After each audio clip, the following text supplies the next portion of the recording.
His Excellency the President Shri Pranab Mukherjee, the Vice President, the Honorable Shri Hamid Ansari, the Prime Minister, the Honorable Shri Narendra Modi ji, the Speaker of the Lok Sabha, the Honorable Srimati Sumitra Mahajan, a former Prime Minister and senior leader of the country, Shri H.D. Devegowda ji, everyone from the members of the Council of Ministers to the ministers of the state governments, officials, members of Parliament, and other dignitaries assembled on this historic occasion. We have assembled today for an important moment in the journey of our great nation. We are in the process of making history with the launch of the Goods and Services Tax. At the midnight hour, we will be launching one of India's biggest and most ambitious tax and economic reforms in history. The GST may be a destination tax, but for India, it will begin altogether a new journey. It's a journey where India will awake to limitless possibilities, to expand its economic horizons and loftier political visions. The old India was economically fragmented. The new India will create one tax, one market, and for one nation.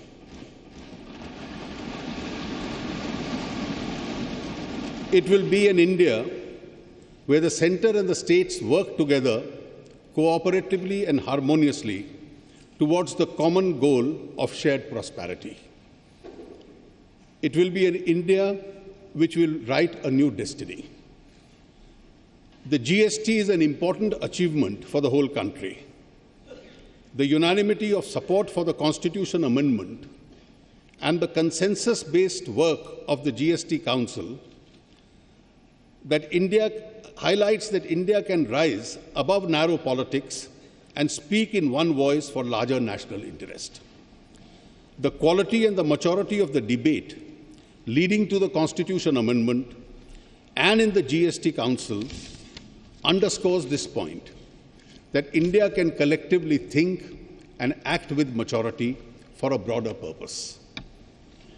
The Constitution says that India is a union of states.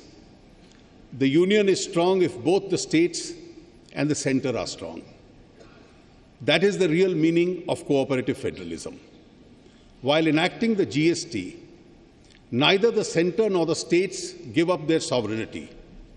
They have pooled their sovereignty to make joint decisions on indirect taxation. In a large and complex federal system of multi-party democracy, with the centre, 29 states, 2 union territories with legislatures, and a wide divergent interest, we have implemented a constitution amendment and brought in a large tax reform, displaying a high point of Indian politics. We have done this at a time when the world is facing slow growth, isolationism, and the lack of structural reforms. With the GST, India has showcased that these forces can be overcome through the display of inclusion, openness, and boldness.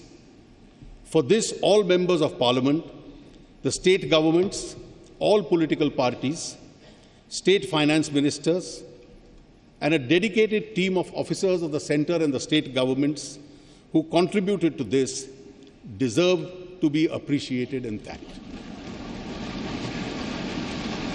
राष्ट्रपति जी, ये जो यात्रा थी, आप इसके सबसे प्रमुख गवाह हैं कि लगभग 15 वर्ष से पहले आरंभ हुई थी। NDA 1 सरकार ने एक समिति की रचना की थी, जिसके अध्यक्ष श्री विजय केलकर आज इस सभागार में मौजूद हैं। उन्होंने सन 2003 में एक ऐतिहासिक रिपोर्ट दी थी कि इस देश के अंदर एक वैल्यू बेस्ड टैक्सेशन जीएसटी के नाम से आरंभ किया जाए। 2006 के बजट में यूपीए सरकार ने घोषणा की थी कि 2010 तक इसको लागू करने का प्रयास होगा, और 2011 के बजट में जब महामहिम राष्ट्रपति जी ने उस वक्त वित्त मंत्री की हैसियत में बजट पेश किया था, तो उसके तुरंत बाद आपने संविधान संशोधन भी देश के सामने रखा था, जिसके माध्यम से राज्य और केंद्र अपने अधिकारों को एकत्रित करके गुड्स एंड सर्विस टैक्स की रचना करें। आपकी उस संविधान संशोधन के बाद पार्लियामेंट की स्टैंडिंग कमेटी, उसने बहुत योगदान लायक सुझाव दिए थे। यशवंत सिन्हा जी आज मौजूद हैं इस सभागार में, वो उसके अध्यक्ष थे, और उसका सबसे महत्वपूर्ण सिफारिशों में से एक थी कि जीएसटी काउंसिल की रचना की जाए, जिसमें 1/3 वोट केंद्र का होगा, 2/3 वोट राज्यों के होंगे, लेकिन निर्णय करने के लिए 3/4 बहुमत की आवश्यकता है। स्टैंडिंग कमेटी के उस निर्णय का यह असर था कि केंद्र और राज्यों को संवैधानिक दृष्टि से इकट्ठा काम करने के लिए मजबूर किया गया, और जीएसटी काउंसिल में जो एक प्रकार से कंसेंसस बना, उसमें इसका एक बहुत बड़ा योगदान स्टैंडिंग कमेटी के उस सुझाव का था। एक पैरेलल रचना राज्यों के वित्त मंत्रियों की थी, एक एम्पावर्ड कमेटी थी, और समय समय पर हर सरकार ने एक परंपरा बनाई कि किसी विरोधी पक्ष के दल की जिस राज्य की सरकार हो, उसका कोई वित्त मंत्री उस एम्पावर्ड कमेटी का अध्यक्ष रहे।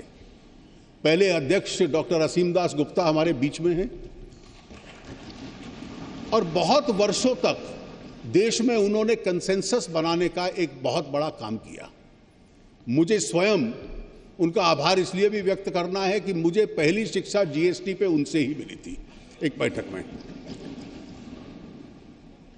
प्रोफेसर दास गुप्ता के बाद जम्मू कश्मीर के श्री अब्दुल रहीम राठौर, श्री सुशील मोदी, उसके बाद केरल के Shri K M Mani, I think mister Mani is also here, और फिर बंगाल के डॉक्टर अमित मित्रा। ये एक राज्यों के बीच में आम राय बनाते रहे, और इस पूरे इतिहास के बाद इस देश ने कि राजनीति ने ऐसी एक मैच्योरिटी का एक उदाहरण पेश किया, जिसका सबसे बड़ा सबूत ये था कि संविधान संशोधन संसद के दोनों सदनों में सर्वमत से पास हुआ, जिससे जीएसटी काउंसिल की रचना हुई। उस रचना के बाद काउंसिल की पहली जिम्मेवारी थी कि केंद्र के लिए और राज्यों के लिए कानून बनाए। वो सभी कानून 5 केंद्र के लिए, 1 सभी राज्यों के लिए सर्वसम्मति से बने। संसद ने उसे सर्वसम्मति से पास किया, राज्यों ने एक मत से पास किया, और आज वो एक वास्तविकता के रूप में हमारे सामने आया है। जीएसटी काउंसिल 18 बार मिल चुकी है। कुछ बैठकें सुबह से शाम तक और 2-2, 3-3 दिन चलती हैं, और एक भी निर्णय पर वोट करवाने की आज तक आवश्यकता नहीं पड़ी। हर एक निर्णय सर्वसम्मति से हुआ, जिसमें अलग अलग राजनीतिक दलों के प्रतिनिधि थे, अलग अलग राज्य सरकारों के प्रतिनिधि थे, और एक मत से हर निर्णय उसमें हुआ। अभी तक 24 रेगुलेशंस बन चुके हैं। राज्य और केंद्र के अधिकार क्षेत्रों के बारे में बंटवारा क्या रहेगा, उस पर निर्णय हो चुका है। 1211 कमोडिटीज हैं जिस पे टैक्सेशन तय करना था। बिना मतभेद के, बिना किसी डिसेंट के एक एक कमोडिटी का टैक्स सर्वमत से तय हुआ, और उसके पीछे भी 2 सिद्धांत थे कि एक, आम और गरीब आदमी पर ज्यादा बोझ ना पड़े, रेवेन्यू न्यूट्रल रहे कि जितना राजस्व राज्य और केंद्र इकट्ठा करते हैं कम से कम वो बरकरार रहे, और जो मौजूदा टैक्सेशन ढांचा है उससे बहुत अधिक किसी के ऊपर बोझ ना पड़े। Principle of equivalence, revenue neutrality and know unnecessary burden on the weaker sections. और इसका स्वाभाविक एक लाभ हमारे देश को होने वाला है। आज की जो व्यवस्था थी उस व्यवस्था में राज्यों में और केंद्र में मिलाकर 17 ट्रांजैक्शन टैक्स है, 17 23 सेस हैं। उन सब को समाप्त कर दिया गया है और उनके स्थान पर केवल एक टैक्स रहेगा।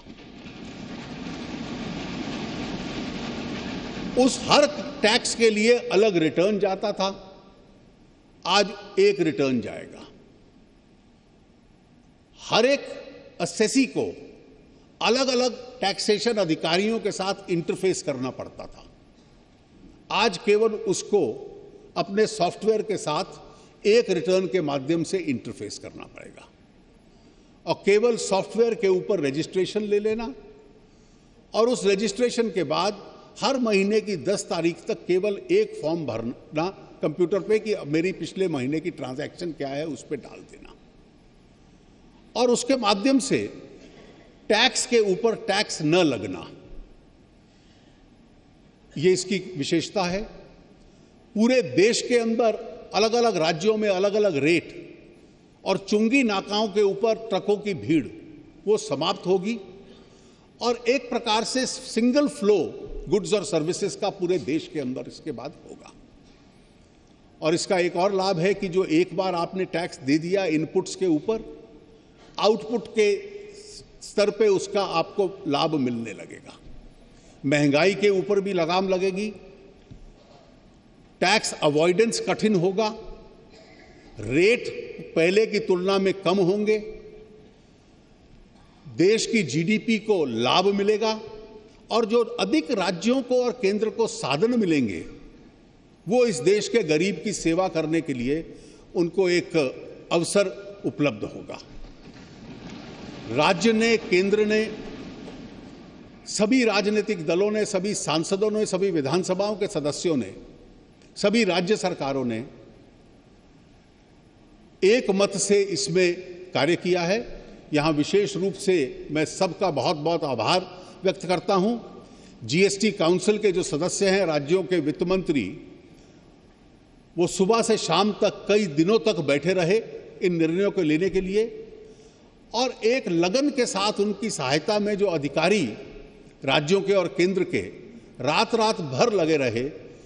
जो देश में बहुतों को उम्मीद नहीं थी कि 1 जुलाई का टारगेट मीट हो पाएगा, उस टारगेट तक पहुंचने का उन्होंने हम लोगों को एक आज उसके लिए तैयार कर दिया है। मैं विशेष रूप से उन सभी अधिकारियों का बहुत बहुत आभार, और आप सब सांसद जो आए हैं उन सब का बहुत बहुत आभार व्यक्त करते हुए मैं माननीय प्रधानमंत्री जी से आग्रह करूंगा कि आपके माध्यम से आपको और पूरे देश को वो संबोधित करें। धन्यवाद।